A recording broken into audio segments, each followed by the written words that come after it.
특수상대성 이론이 우리한테 알려준 가장 중요한 게 뭐냐면 시간에 대한 제대로 이해하는 것이었어요. 그래서 알고 봤더니 시간이 우리가 전에 아인슈타인이 나오기 전에 이해한 것과 다르더라.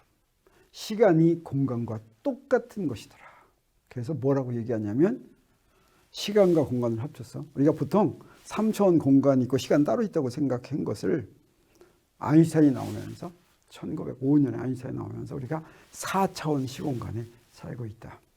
그리고 그 특수상대성 이론에서 우리가 알려준 그 4차원 시공간을 뭐라고 부르냐면 민콥스키 4차원 시공간 이렇게 얘기합니다. 그래서 공간에 대해서 먼저 조금 보겠어요. 자, 공간의 그 차원이 어떤 성질을 갖고 있는 것이냐. 먼저 1차원 공간을 얘기한다면 1차원 공간을 수학적으로 정의하면 한 개의 좌표로 물체의 운동이 기술되는 공간. 이것을 1차원 공간이라고 하는데 비유로 들자면 이렇습니다. 여기에 기차 여행을 한다 하면 기차 여행을 하는 사람은 1차원 공간에서 움직인다 이렇게 얘기할 수가 있습니다. 그 기차 일직선 위에서 바깥으로 벗어날 수가 없죠. 그래서 두 점을 잇는 경로가 1차원 공간에 두 점을 찍으면 그것을 잇는 경로는 딱 하나밖에 없습니다. 그리고 여기에 축도, 1차원 공간에서는 축도 하나만 그릴 수가 있습니다. 그리고 혹시 누군가 헤어진다면 돌아가면 헤어진 사람을 틀림없이 만날 수 있는 그런 공간이 1차원 공간이다라고 할 수 있는데 그러면 2차원 공간은 이것들을 그대로 확장하면 되겠죠. 그래서 또 비유로 얘기한다면 여기에 나뭇잎이 이렇게 있는데 나뭇잎에 개미가 한 마리가 있다면 이 나뭇잎에서만 개미가 움직일 수 있다고 가정한다면 이 나뭇잎은 개미에게는 바로 자기 우주가 되는데 이 우주는 바로 2차원 우주입니다. 혹시 바람이 불어가지고 밑으로 툭 떨어지면 어떠냐? 순간 이동을 해가지고 다른 우주 평행 이동을 했어요. 그래서 다른 2차원 우주로 순간 이동했다 이렇게 이야기할 수가 있는데, 자 이것은 어떤 것이냐면 두 점 2차원 세계에서는 2차원 공간에서는 두 점을 잇는 경로가 하나만 있는 것이 아니라 여러 가지 무수히 많겠죠. 그리고 좌표 축도 두 개, 서로 독립인 좌표 축을 두 개까지 그릴 수가 있는데 이렇게 두 개를 그렸을 때 이 두 개는 내가 마음대로 그릴 수 있습니다. 그게 어떤 관계가 있냐면 내 여기 지금 집에서 병원을 급히 가야 된다 하는데 철수는 어떻게 하냐? 내 자동차를 타고 동쪽으로 30km 갔어요. 그리고 북쪽으로 40km 갔더니 병원에 도달했다. 그런데 영희는 뭐라고 얘기하냐면 나는 동쪽으로 40km 간 다음에 북쪽으로 30km 갔어 이렇게 얘기합니다. 자 그렇게 갔다고 하더라도 자 이건 왜 그런 일이 벌어졌겠습니까? 네, 여기에 서로 북쪽을 얘기하는 게 기준이 달랐기 때문에 그렇죠. 철수는 북극성을 기준으로 해서 북쪽이라고 얘기했고 영희는 어디를 기준으로 했겠습니까? 자석 가지고 북쪽을 한 거죠. 자 이렇게 차이가 나도 상관이 없습니다. 왜? 집에서부터 병원까지의 거리는 어떻습니까? 변하지 않는 50km죠. 50km죠. 자, 이게 바로 좌표계를 이렇게 바꾸더라도 변하지 않는 양이 있는데 이게 불변량이다라고 하는 것입니다. 이걸 수학적으로 본다면 어떻게 하냐면 이게 바로 좌표계 회전과 관계되는 것입니다. 2차원 공간에서 어떤 점들을 설명할 때 좌표축을 내 마음대로 그릴 수가 있는데 내가 먼저 하나를 이렇게 그렸다고 하겠어요. 그러면 이 좌표가 어떻게 표현이 되느냐? X하고 Y라고 표현이 됩니다. 근데 또 다른 좌표축을 내가 이렇게 그렸어요. 그러면 어떻게 돼요? X'과 Y' 이렇게 되겠죠. 그래도 상관이 없습니다. 이 회전한 각도를 알면 이 세타를 알 것 같으면 무슨 일이 벌어집니까? 두 좌표들 사이의 관계를 알 수가 있어요. 그게 바로 뭡니까? X'과 XY 사이에는 이런 관계가 있습니다. X' 이렇게 구할 수가 있어요. 여기 저 그림 가지고 금방 볼 수가 있습니다. 왜냐하면 이 X 코사인 세타는 어디 부분이냐면 저기예요. 저거 그렇죠? X 코사인 세타가 바로 저렇게 되는 게 눈에 보입니까? 안 보입니까? 저 빨간 선이 X예요. 그러니까 X 코사인 세타가 바로 그 부분 초록색 보시죠. 그 다음에 이 부분, 요건 바로 Y 사인 세타가 됩니다. Y가 저 빨간 선이죠. 그러니까 Y 사인 세타가 이렇게 돼서 X'은 X 코사인 세타 더하기 Y 세타 되는 걸 알 수가 있고 Y'은 어떻게 됩니까? 두 번째 걸 먼저 하겠어요. 그래서 저 긴 거, 저게 바로 뭐냐면 Y 코사인 세타가 되겠어요. 그 다음에 여기서 좀 빼야 되겠죠. y 프라임은 좀 작아지니까. 요거 뺀 거, 요 부분이 바로 뭡니까? x 사인 세타를 뺀 게 됩니다. 자, 이렇게 이걸 갖다가 좌표계 회전하는 식이다라고 하는데, 여기서 우리 뭐 합니까? 원점에서 이 점까지의 거리는 어떤 좌표계를 사용했든지 똑같습니다. 그럼 우리 뭘로 알 수 있어요?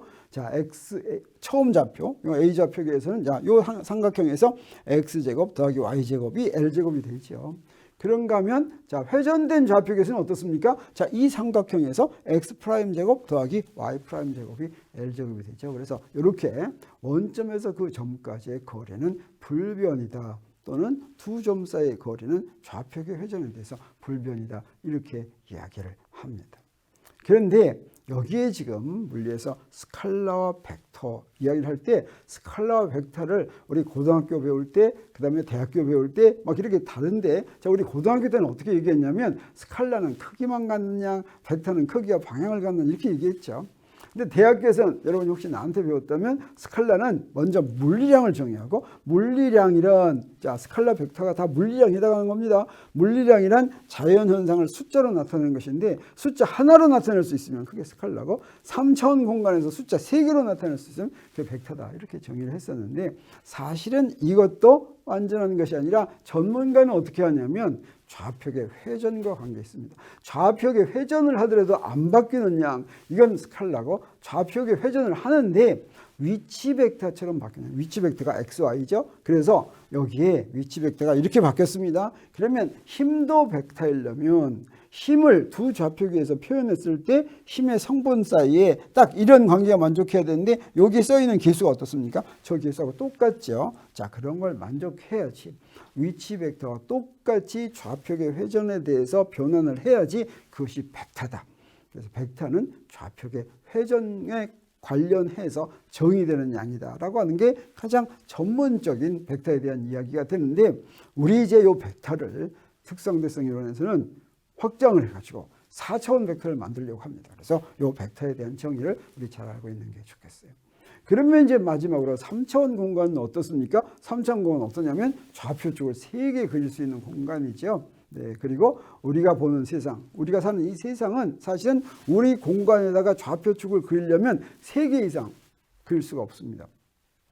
이게 서로 독립인 또는 서로 수직인 좌표축인데, 좌표축 하나 그리고 거기다가 또 하나 그리고 거기다 양 2개의 좌표축에 모두 수직인 걸 하나 더 그리면, 그 다음에 더 이상 그리려면 어떻게 하면 세 좌표축에 다 수직인 걸 그려야지 돼요. 그릴 수가 없습니다. 3개까지만 그릴 수 있어요. 그래서 우리 이 공간은, 우리가 살고 있는 공간은 3차원 공간이다, 이렇게 얘기하는데, 3차원 공간에서도 원점과 P점 사이의 거리를 계산하면 어떻게 되냐? 그 거리는 좌표계 회전에 대해서, 여기서 좌표계를 막 회전시켜요. 그러면 x 프라임, y 프라임하고 이게 변하겠죠. 그 좌표계 회전에 대해서 안 변하고 일정한 게 이게 우리 주위의 공간의 성질이다, 이렇게 얘기할 수가 있어요. 이걸 뭐라고 얘기하냐? 3차원 공간에서도 두 점 사이의 거리는 좌표계 회전에 대해서 불변인데, 바로 이렇게 두 점 사이의 거리가 불변인 이런 공간을 무슨 공간이라고 얘기하냐면 유클리드 공간이다, 이렇게 얘기합니다. 유클리드, 이 사람이 유클리드예요.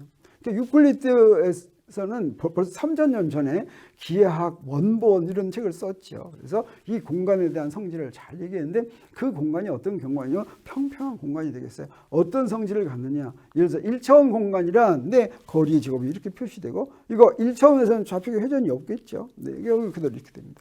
2차원은 어떠냐? 자, 이렇게 표시됩니다. 이거 좌표계 회전에서 불변이다라고 했죠. 자, 3차원은 어떻게 돼요? 자, 이렇게 됩니다.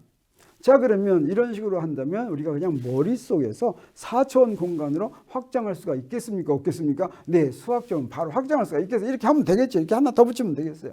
그런데 이렇게 할 수가 없습니다. 왜? 네 번째 축을 그릴 수가 없기 때문이죠.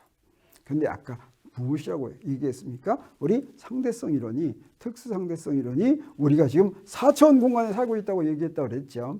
그것에 대해서 구체적인 건 조금 더 얘기하겠지만, 자, 그 얘기를 알고 아인슈타인의 특상대성 이론에 도달하고 시간과 공간이 똑같은 존재라는 걸 알아낸 다음에, 아인슈타인은 이제 그런 식으로 일반 특상대성 이론 식을 다 이제 구했습니다. 그것을 보고서 민코프스키라고 하는 친구가 이것을 기하 개념으로 설명하면 좋겠다.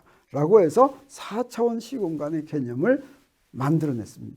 그게 이 4차원 공간을 민코프스키 공간이라고 이렇게 얘기하는데, 이 민코프스키는 폐렴인지로 일찍 죽었어요. 자, 이것만 해놓고서 그럼 어떻게 했느냐? 아까 어땠습니까? 유클리드 공간에서 하나 더 할 수가 없다 그랬죠. 그럼 민코프스키는 어떻게 했느냐? 네, 어떻게 했냐면 민코프스키의 4차원 시공간 네 번째 건 없다 그랬죠.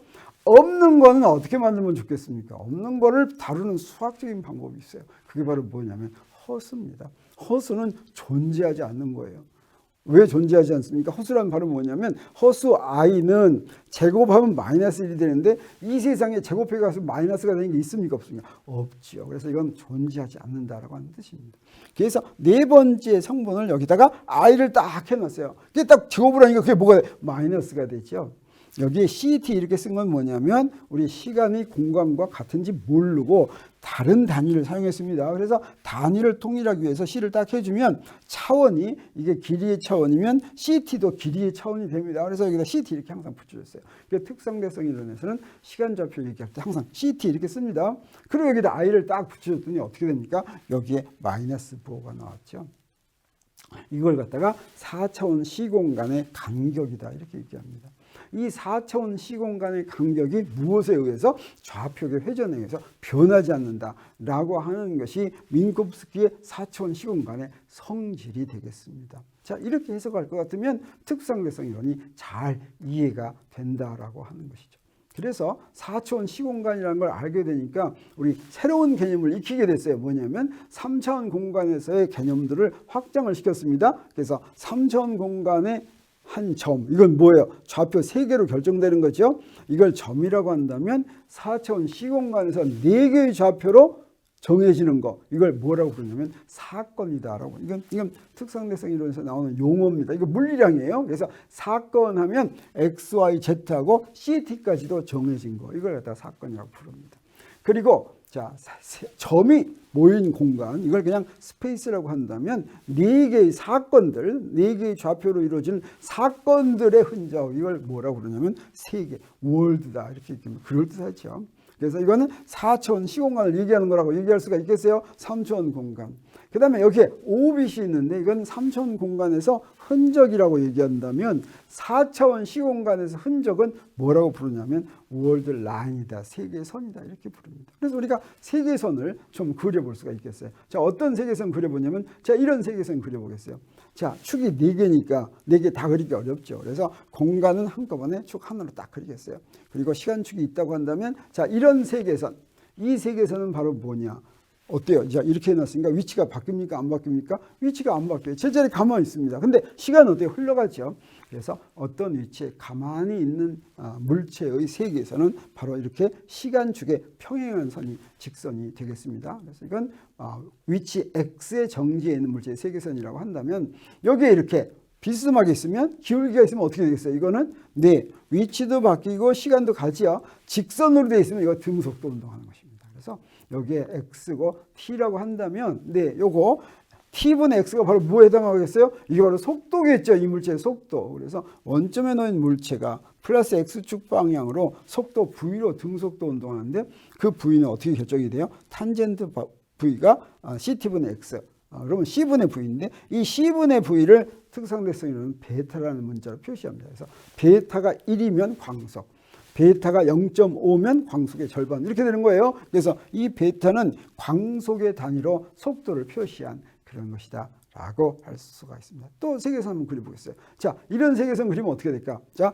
x1과 x2에서 물체가 출발합니다. 그런데 어떻게 돼요? 기울기를 보니까 서로 반대 방향으로 출발하죠. 네, 기울기가 서로 이렇게 같다고 하면 같은 속력인데 반대 방향으로 한 다음에 질량이 같으면 둘이 합쳐지면 정지해 있게 됩니다. 그래서 두 물체가 반대 방향으로 오다가 결합돼서 정지해 있는 물체의 세계선이다 이렇게 얘기할 수가 있겠어요. 그리고 이제 마지막으로 여기 요거 뭐 45도짜리가 있는데 요 45도짜리 바로 뭐냐면 광속으로 움직이는 빛의 세계선이다 이렇게 얘기할 수가 있습니다. 자, 보니까 어때요? 세계선을 이거보다 더 45도보다 더 이렇게 크게 그릴 수는 없겠죠. 다시 말하면 빛의 속도는 또는 속도의 개념은 빛의 속도보다 더 커질 수가 없다라고 하는 게 바로 이런 그 시공간 그래프 세계에서만 보더라도 우리가 이해할 수가 있습니다. 그리고 여기에 45도가 어떻게 돼요? C분의 C 하니까 이게 바로 1이 되죠. 자, 이런 식으로 세계선을 그릴 수가 있는데 이런 것을 이용을 해가지고 우리 특성대성 이론의 중요한 식들을 유도해 보도록 하겠습니다.